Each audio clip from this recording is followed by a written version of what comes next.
ऋणग्रस्तरणान्तु ऋणमुक्तिः कथं भवेत्। ब्रह्मवाचः वक्ष्येऽहं सर्वलोकानां हितार्थं हितकामदम्।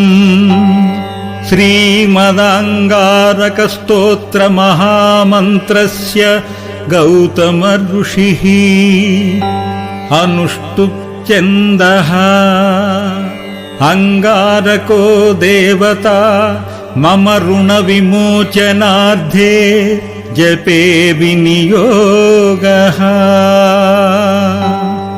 ध्यानम् रक्तमाल्याम्बरधरः शूलशक्तिगदाधरः चतुर्भुजो मेषगतो वरदश्च धरासुतः। मंगलो भूमिपुत्रश्च ऋणहर्ता धनप्रदः। स्थिरासनो महाकायः सर्वकामफलप्रदः। लोहितो लोहिताक्षश्च सामगानं कृपाकरः। धरात्मज कुजो भौमो भूमिजो भूमिनन्दनः। अंगारको यमश्चैव सर्वरोगापहारकः। सृष्टेः कर्ता च हर्ता च सर्वदेवैश्च पूजितः। एतानि कुजनामानि नित्यं यः प्रयतः पठेत्। ऋणाञ्च जायते तस्य धनं प्राप्नोत्य संशयम्। अंगारकमहीपुत्र भगवान् भक्तवत्सला नमोऽस्तु ते मामशेष ऋणमाशु विनाशय। रक्तगन्धैश्च पुष्पैश्च धूपदीपर्गुडोदकैः मङ्गलं पूजयित्वा तु दीपं दत्त्वा तदन्तिके ऋणरेखाः प्रकर्तव्या अंगरेण तदग्रतः। ताश्च प्रामार्जयेत् पश्चात् वामपादेन संसृशन्। मूलमन्त्रः अंगारकमहीपुत्र भगवान् भक्तवत्सला नमोऽस्तु ते मामशेष ऋणमाशु विमोचय। एवं कृतेन सन्देहो ऋणं हि त्वधनी भवेत्। महतीं श्रियमाप्नोति ह्यपरो धनदो यथा। अर्घ्यम् अंगारकमहीपुत्र भगवान् भक्तवत्सला नमोऽस्तु ते मामशेष ऋणमाशु विमोचय। भूमिपुत्र महातेज स्वेदोद्भव पिनाकिनः। ऋणर्तस्त्वां प्रपन्नोऽस्मि गृहाणार्घ्यं नमोऽस्तु ते। ప్రతిరోజు అంగారక స్తోత్ర పారాయణ చేసినవారు విన్నవారు రుణ విముక్తులవుదురు.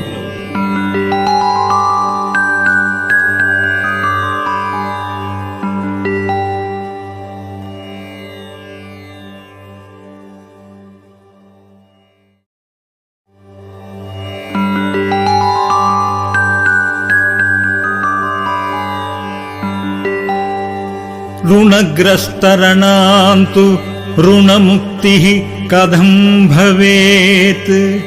ब्रह्मवाचः वक्ष्येऽहं सर्वलोकानां हितार्थं हितकामदम्। श्रीमदाङ्गारकस्तोत्रमहामन्त्रस्य गौतम ऋषिः अनुष्टुप्छन्दः अंगारको देवता मम ऋणविमोचनार्थे जपे विनियोगः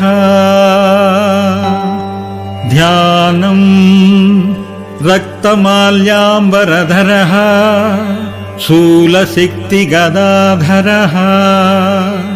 चतुर्भुजो मेषगतो वरदश्च धरासुतः मङ्गलो भूमिपुत्रश्च ऋणहर्ता धनप्रदः स्थिरासनो महाकायः सर्वकामफलप्रदः लोहितो लोहिताक्षश्च सामगानं कृपाकरः धरात्मजकुजो भौमो भूमिजो भूमिनन्दनः अंगारको यमश्चैव सर्वरोगापहारकः सृष्टेः कर्ता च हर्ता च सर्वदेवैश्च पूजितः एतानि कुजनामानि नित्यं यः प्रयतः पठेत् ऋणाञ्च जायते तस्य धनं प्राप्नोत्य संशयम् अंगारकमहीपुत्र भगवान् भक्तवत्सला नमोऽस्तु ते मामशेष ऋणमाशु विनाशय रक्तगन्धैश्च पुष्पैश्च धूपदीपगुडोदकैः मङ्गलं पूजयित्वा तु दीपं दत्त्वा तदन्तिके ऋणरेखाः प्रकर्तव्या अंगरेण तदग्रतः ताश्च प्रामार्जयेत् पश्चात् वामपादेन संसृशन् मूलमन्त्रः अंगारकमहीपुत्र भगवान् भक्तवत्सला नमोऽस्तु ते मामशेष ऋणमाशु विमोचय एवं कृतेन सन्देहो ऋणं हि त्वधनी भवेत् महतीं श्रियमाप्नोति ह्यपरो धनदो यथा अर्घ्यम् अंगारकमहीपुत्र भगवान् भक्तवत्सला नमोऽस्तु ते मामशेष ऋणमाशु विमोचय भूमिपुत्र महातेज स्वेदोद्भव पिनाकिनः ऋणर्तस्त्वां प्रपन्नोऽस्मि गृहाणार्घ्यं नमोऽस्तु ते। ప్రతిరోజు అంగారక స్తోత్ర పారాయణ చేసినవారు విన్నవారు రుణ విముక్తులవుదురు.